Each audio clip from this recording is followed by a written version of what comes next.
Hello, everyone. My name is Gitika Gorsi, and today I'm very, very honored and excited to be interviewing a very special space champion whom I met at the Humans to Mars Summit, Mr. Sidney Nakahodo.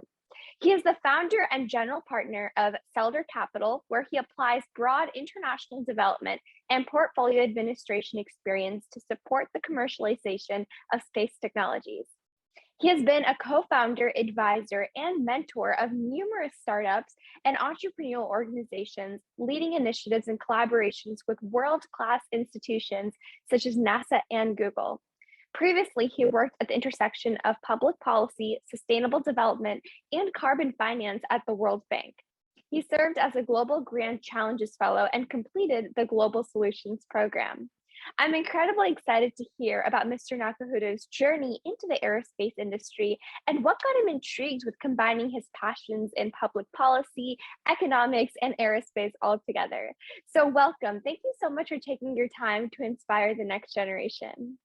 Thanks, Gitka. My pleasure to be here. Yeah, before we get into diving deeper a little bit into the work that you do, could you first share a little bit more about your typical day? I know there usually isn't a typical day, but how does your day usually run? Yeah, no, that's a very good question because I spend a lot of time talking to people. Quite often, I talk to investors, I talk to founders. It's very exciting because there's always something new and something that you learn through those conversations. I run Seldor Capital, as you mentioned, which is a VC fund that invests in space startups. As a venture capitalist, pretty much there are two main responsibilities that keeps us very busy. The one thing is fundraising, so you have to find money to invest in very promising startups. And the other thing that keeps me busy, it is by talking to people that have created great companies like you will do, hopefully someday. Yes, fingers crossed. And I think that's so cool that you're constantly up and finding these startup companies. And I think with the commercialization of the industry within the past 10 years, I can see so many more companies opening up and, applying to the different challenges that NASA, SpaceX, Blue Origin are, having for these smaller companies and hopefully growing even bigger. So that's very exciting. And with your insight into the economy of the aerospace industry, I'm curious, what are your insights or thoughts about how the aerospace industry will grow or change or evolve, and will it become a big market in the future? Yeah, I think we're very lucky to living in those times where anyone can create a space company. Things have changed dramatically over the past 10 years. Right? So let's say 10 years ago, you had to be working. You should have been working in a large organization like NASA or a large corporation because it was very expensive to do anything in space. And with what we call the new space movement, things changed because putting something in space became much cheaper and much easier to. You can order components on the internet, and you can build your own satellite in your garage, and you can be part of this space ecosystem in many different ways.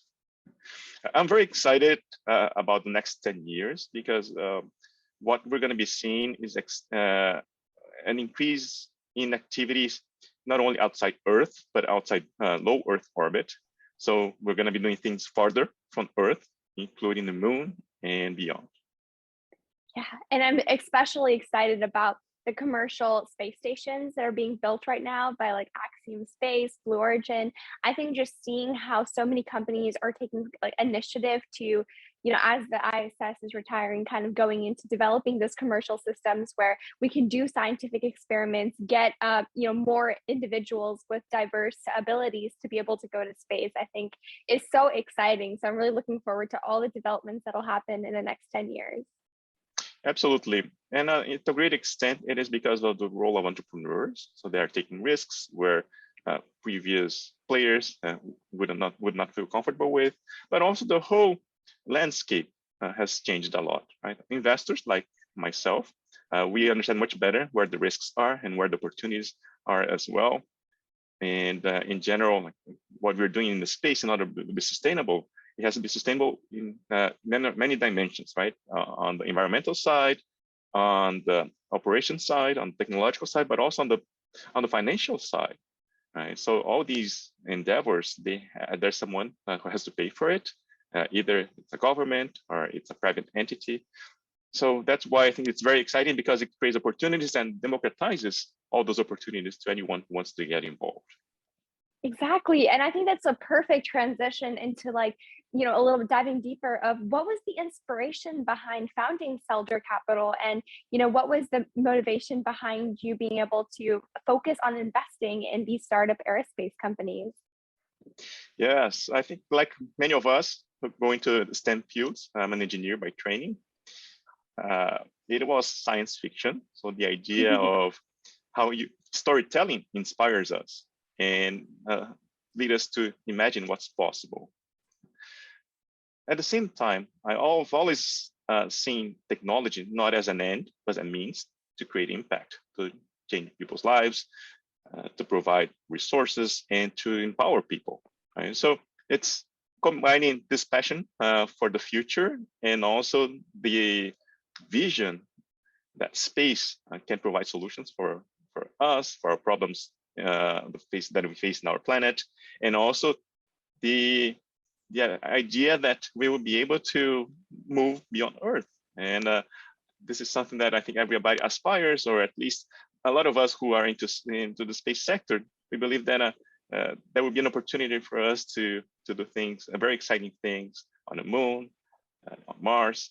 And it is part of, I think, human nature, right? To try to explore and to look for exciting things to do. Yeah, I'm glad that you're able to take this passion that really developed off of science fiction, which I'm sure mostly everyone can relate with, and kind of turn it into investing in these types of companies that will be the future. And they're the ones, a lot of the space technology we have today comes from these startups, from basic things like Invisalign, or, like related to solar panels, or all of that stuff is from space technology, GPS. So I think just, like investing in these types of companies that are going to dictate how our future really is on Earth, I think is so important. And to ask you this question is, what, in your viewpoint, why do you believe it is critical to use the aerospace industry as a vehicle to innovate and explore technologies for use on Earth? Because clearly you're investing in a lot of companies, so you believe in the importance of the industry. Could you share a little bit more about why it's important to invest and to continuously explore in the aerospace industry to help improve life on Earth? Absolutely. Right? And we tend to think about space in terms of exploration, in terms of challenges. Yeah. We can also see space in terms of opportunities. First, because there are a lot of things that we can only do in space that we cannot do on Earth. For example, when you think about microgravity, when you think about vacuum, right? There are a lot of things that we can take advantage of that will enable us to do things that will create value and to create impact. One you mentioned like GPS, and I think GPS is a fantastic example of a technology that without which we wouldn't be able to survive, right? These days, like everybody has a cell phone, every means of transportation, we pretty much depend on GPS for everything. Yep. And so in space, we find opportunities to do things that we cannot do on Earth, to create value and impact on Earth, and to harness all this potential that we wouldn't otherwise be able to realize, because on Earth somehow we are limited in terms of resources, in terms of the thing that our planet is endowed with. Yeah, and I think just seeing that the aerospace industry can be such a powerful industry where it kind of pushes you to, we have those barriers where we're like, oh, we can't go past this, but trying to go past that and kind of break that like stereotype, or break that like, oh, we can't ever get to Mars. Well, now we got to Mars. Now we're trying to get human presence on Mars, and that big challenge will help us innovate so many things that we can use on our planet today.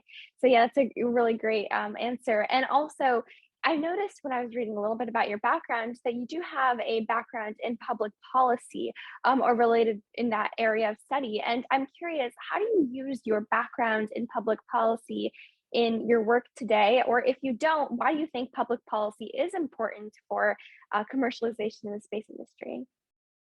Yes, no, I would say that public policy pretty much very closely related to what I do. Right? First, because governments are quite often some of the biggest customers these days. Right? The way that public-private partnerships are shaped are very different today than they used to be. And nowadays, the government is just one client among many others. It's very important to understand the regulatory framework in order to create your own competitive strategy as a startup and also as an investor. Like a lot of opportunities are created because governments, they set regulations, they pretty much create incentives for all players to get involved. Right? As an academic too, as you know, I teach international development at SIPA, Colombia. Very proud of it. And it is something that it's a topic that I focus on as part of my research, but also it's related to my professional activities as an investor. And the last reason why there's a connection between public policy and technology, and more specifically space, it is when we think about innovation. And I think this is a very important topic that quite often is overlooked. We tend to think of innovations sometimes in terms of being disruptive or being incremental. Right? But most important is that space or technology, more specifically, and innovation is not something that you can predict. Right? Quite often, like discoveries are random. And what I really like about space that enables us to push our boundaries and to think very deeply about very complex things. And along the way, we come up with solutions that we hadn't imagined. Right? Sometimes you're thinking about addressing a particular problem on Mars, and that creates a technology like the cell phone camera that we use every day. Yeah, exactly. And I think that's exactly what excites me about space is not only the exploration part of going beyond, but also all of those applications we're going to get on Earth to better life on Earth for the people. So I think just thinking, a lot of people think that when you think of space, you think of just going beyond, doing something unimaginable and kind of taking risks. But I think it's a lot more than that because we're bringing all that technology, all those learning pieces back to here on our planet. So yes, definitely agree. And, I have to ask, you said that science fiction kind of sparked your passion for aerospace and, you became a professor at Columbia, you're interested in engineering, public policy, so many different really cool areas of sector, but I think they all kind of come in together with what you're doing currently. But what was that moment, whether it be you were a student or young, a professional, what was that moment that you knew you wanted to be a part of the aerospace industry? Oh, that's a very good question because I think a lot about it, right? For most of us, when the process of figuring out what our passion is takes a long time.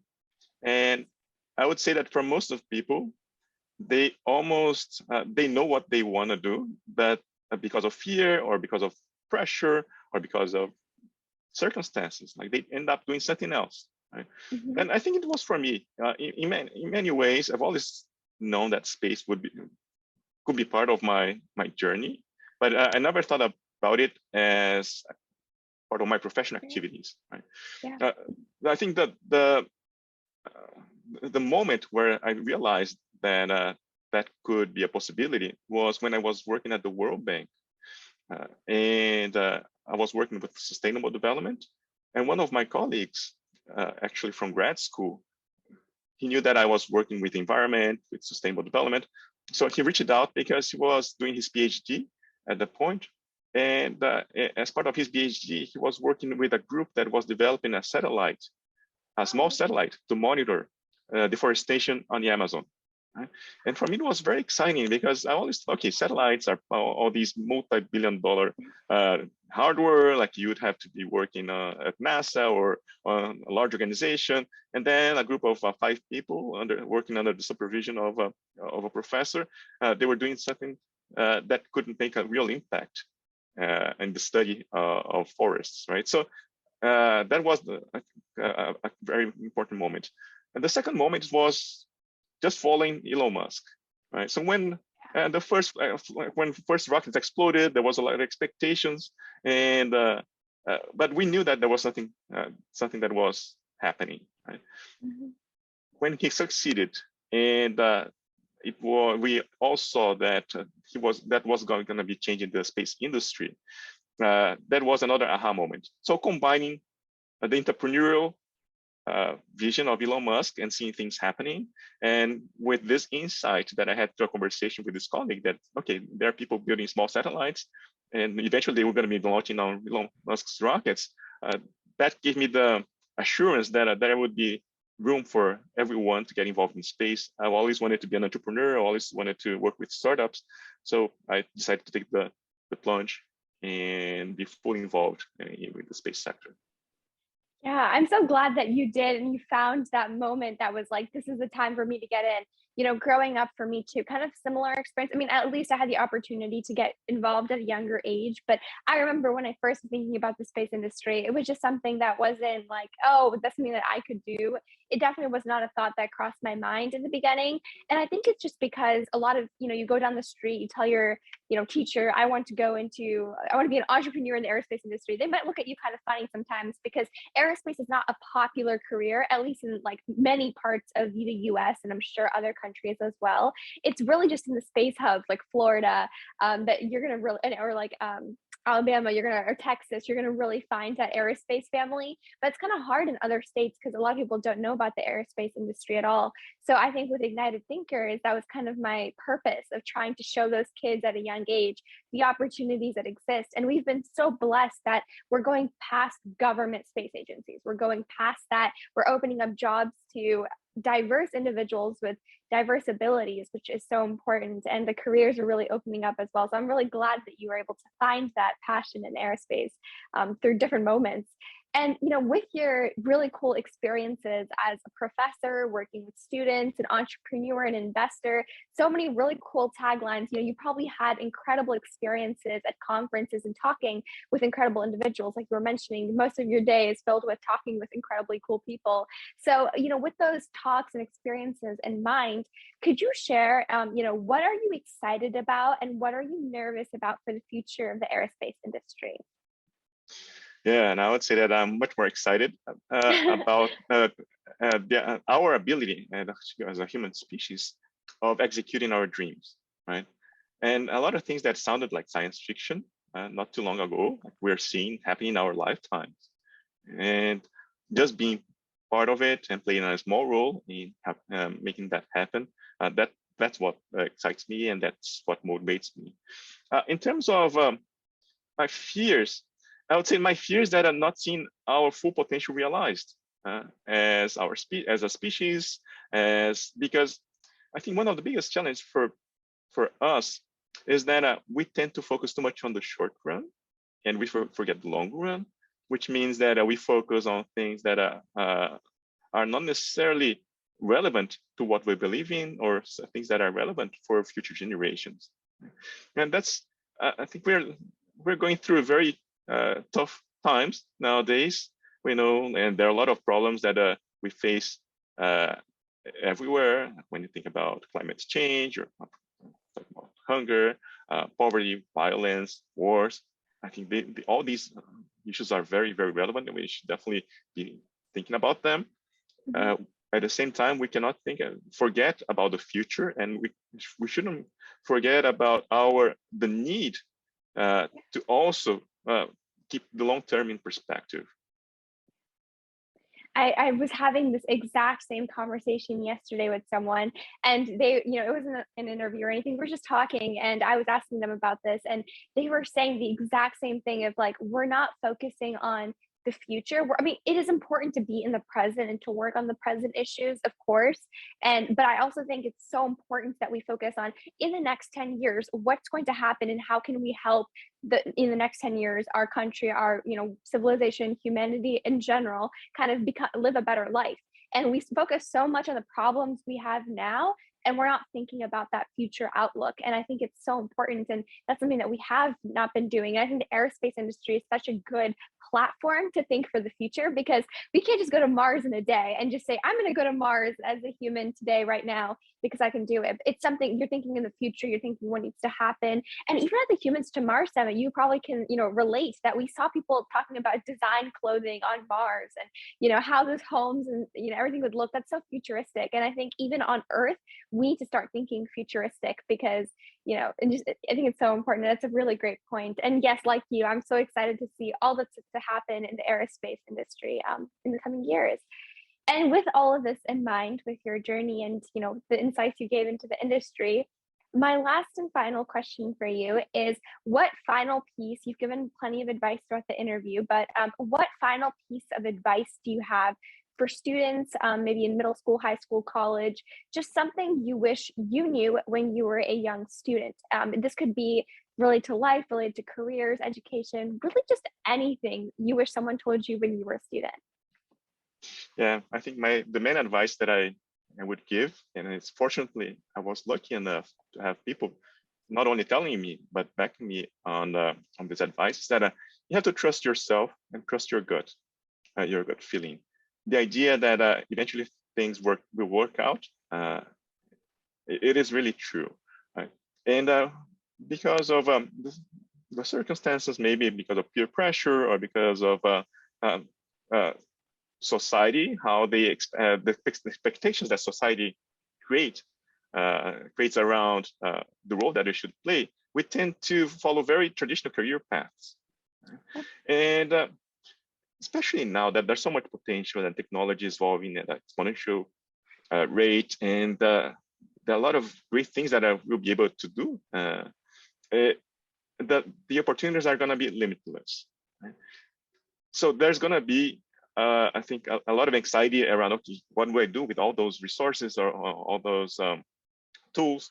And so I think that makes it even more important for you to focus on yourself, not looking so much at what's going on elsewhere, but I think about, okay, what do I want to do? How can I create an impact? And taking the time to experiment, especially at your age. And I would say that for the most part of the next few years, during your 20s, I wish someone had told me that this is the time not to make a decision. It is the time to experiment and figure out what you want to do with the rest of your life. And because eventually you're going to find out about your passion, or you're going to find out, figure out what your strengths are, what you're good at and what you're not so good at, where you thrive and where you survive. Which is something very important, because you have to be in a place and be surrounded by people that will help you maximize your potential, right? And it is very important at this very early stage of our lives, and we're going to be living much longer, so that's even more important. It is to create a strong foundation for the future, right? And how create this strong foundation?